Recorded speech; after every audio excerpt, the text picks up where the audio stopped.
There is a palpable fear in Lagos right now. Palpable fear in Lagos because there's this rumor that Tinubu's son, Seyi Tinubu, the chief executive officer of Lustad Promo Media, an out-of-home advertising company that is going to be vying for the position of a governor, the governorship position in Lagos, and everybody's like, it can't be.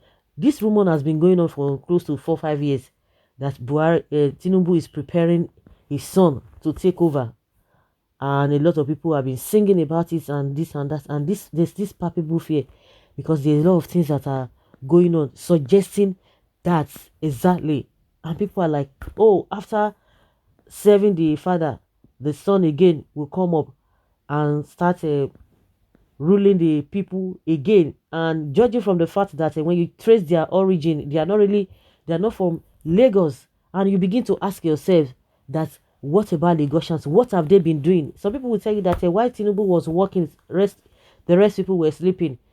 I'm not sure that is the reason, but irrespective of how you want to think about it, you will begin to ask yourself, where were the Lagosians? They were doing Orasa, all this Agberoyi, whatever. Of course, we have educated ones. You begin to ask, what were they doing? It is this the same compromise that led to all of this.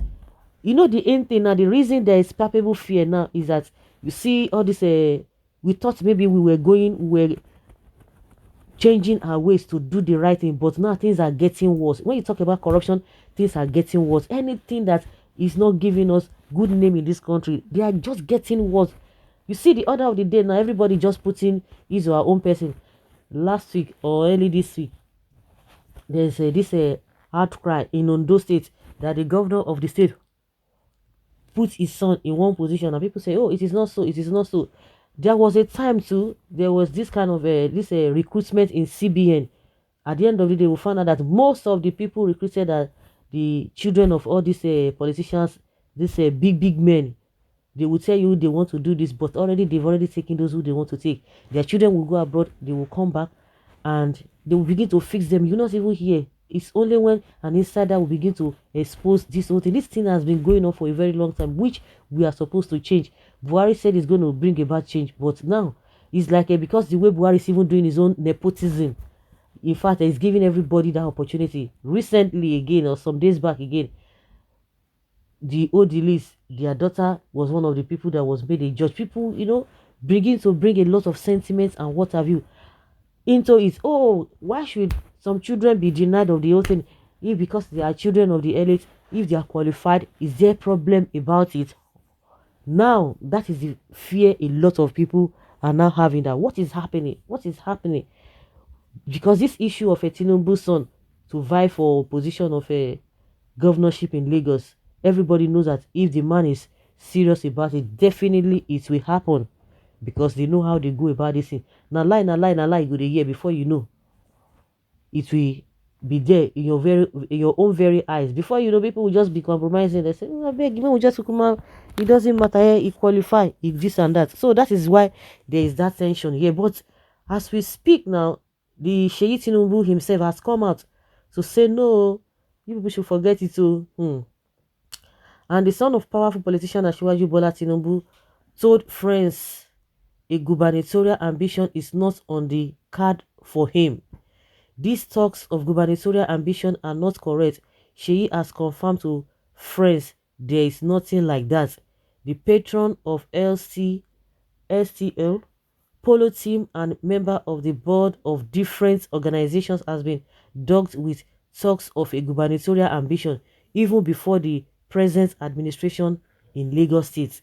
The recent talks about his alleged aspiration to become the governor of Lagos State in 2023 were sparked off by an e-campaign poster declaring his ambition. Majorly mischief makers at work, based on what I know, News Direct gathered. Seyi Tinubu is one of the most politically exposed persons around, based on the status of his father Asiwaju Bola Tinubu.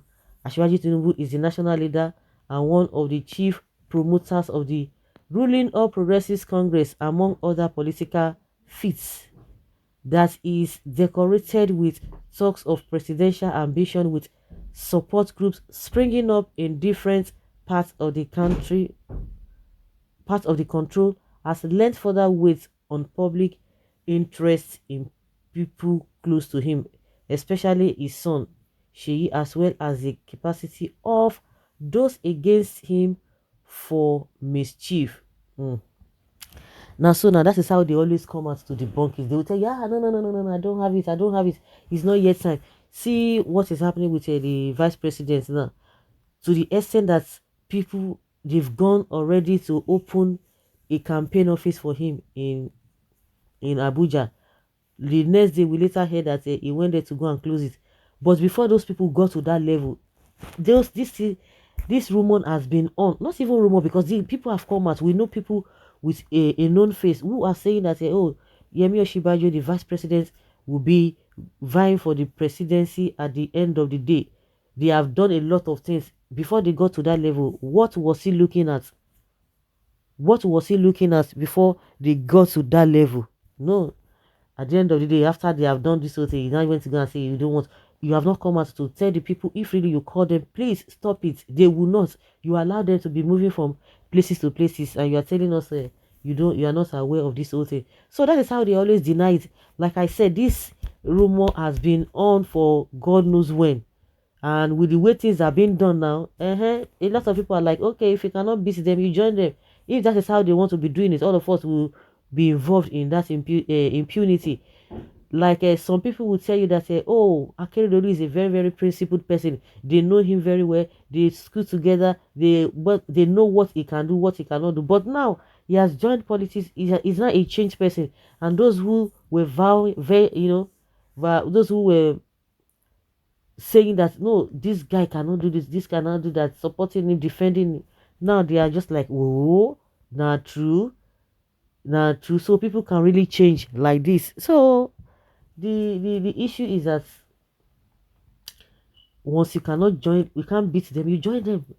I always say it, there's already a template that these politicians are following. Even if you don't have the intention of doing the wrong thing, once you get there, you just say, no, baby, escort them, come. Because if you try to make things right, you just see yourself being foolish, and the temptation could be high. But unfortunately, they always refuse to even resign. They want to join them. Let me just cut my own national cake. Opportunity comes, but once they want to grab it and do the what people are doing, and they throw every other thing in the bin and begin to follow the pattern. There's already a pattern. Until that pattern is broken, until that antecedent is crushed, before we'll get it right. No matter how good you think a person will be, let the person get there, you'll be disappointed. Even the person will disappoint himself. I never knew that I would go in this line. So the era we are now is do it and show them. Nothing will happen. Everyone no go fall. Nothing will happen. Everybody put your own persons there. Now so it will be. So guys, leave your comment down there below and let's have your take.